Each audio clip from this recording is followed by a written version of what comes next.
দেশের সংকট উত্তরণে অতি দ্রুত নির্বাচনের মাধ্যমে রাজনৈতিক সরকার প্রতিষ্ঠা করা দরকার বলে মন্তব্য করেছেন বিএনপি মহাসচিব মির্জা ফখরুল ইসলাম আলমগীর। দুপুরে গুলশানে বিএনপি চেয়ারপারসনের কার্যালয়ে ক্ষুদ্র নৃগোষ্ঠী নেতাদের সঙ্গে আলোচনা শেষে সাংবাদিকদের প্রশ্নের জবাবে এই মন্তব্য করেন তিনি।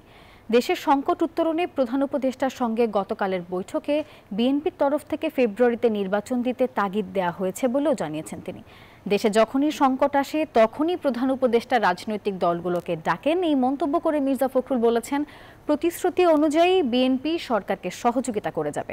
সম্প্রতি পরিকল্পিতভাবে ফ্যাসিবাদী শক্তি দেশে বিশৃঙ্খলা তৈরি করার অপচেষ্টা করছে বলে অভিযোগ করেন মির্জা ফখরুল।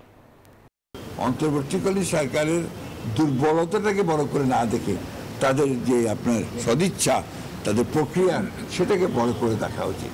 আর সবচেয়ে বড় হচ্ছে যে রাজনৈতিক দল হিসাবে আমরা সবসময় যেটা চাইব যে অতি দ্রুত নির্বাচন করে নির্বাচনের মধ্য দিয়ে একটা রাজনৈতিক সরকার প্রতিষ্ঠা করা।